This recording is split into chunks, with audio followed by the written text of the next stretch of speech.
ओडिशा में प्रकृति के चमत्कारों के अलावा बौद्ध धर्म से जुड़े अवशेष भी मौजूद है। जिस तरह कपिलवस्तु, बोधगया व सारनाथ का संबंध भगवान बुद्ध के जीवन से है, वैसे ही ओडिशा का संबंध बौद्ध धर्म के दर्शन से है।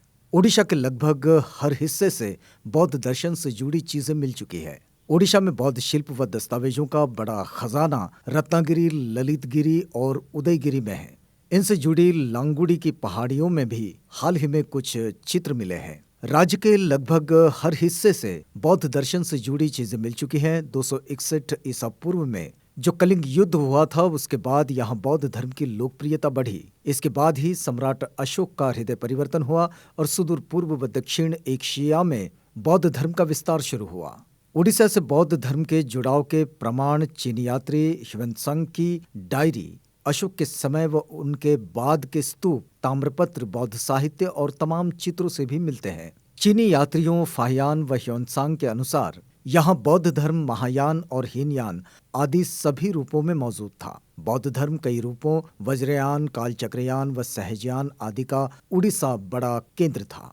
वैसे राज्य के सभी क्षेत्रों में महत्वपूर्ण बौद्ध पुरावशेष मौजूद है, पर बौद्ध शिल्प व दस्तावेजों का बड़ा खजाना रत्नागिरी, ललितगिरी व उदयगिरी में मिलता है।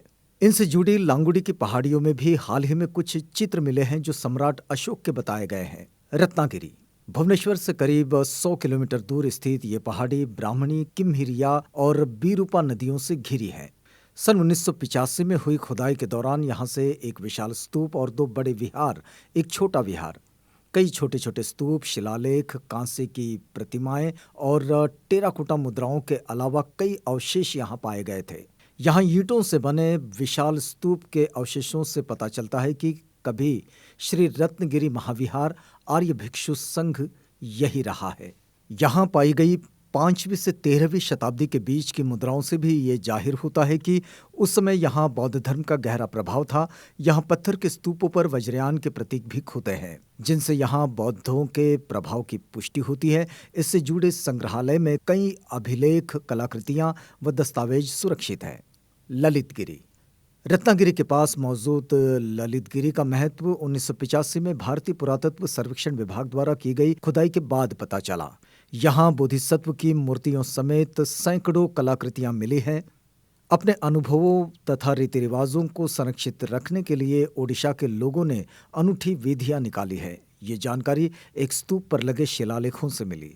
खांडोली पत्थर पर बने इस शिलापत्र पर भगवान बुद्ध के जीवन से जुड़ी कथाएं चित्रित है। यहाँ पत्थरों व पक्की ईंटों से बने 3 बौद्ध विहार पाए गए। उदयगिरी रत्नागिरी से 5 किलोमीटर और भुवनेश्वर से करीब 90 किलोमीटर की दूरी पर मौजूद उदयगिरी कभी बौद्ध धर्म का प्रमुख केंद्र था। यहाँ 2 बौद्ध विहार तथा एक विशाल स्तूप के अवशेष मिल चुके हैं। स्तूप के चारों कोनों पर ध्यान मुद्रा में भगवान बुद्ध की प्रतिमाएं प्रतिष्ठित है। इसमें भूमि स्पर्श, धर्मचक्र, अभय, वरद तथा ध्यान मुद्रा में भगवान बुद्ध की छवियां भी बनी है। यहाँ मिली चीजों में मिट्टी की अभिलिखित मुद्राएं अति महत्वपूर्ण है। ओडिशा में बौद्ध शिल्प व दस्तावेजों का बड़ा खजाना रत्नागिरी, ललितगिरी व उदयगिरी में है।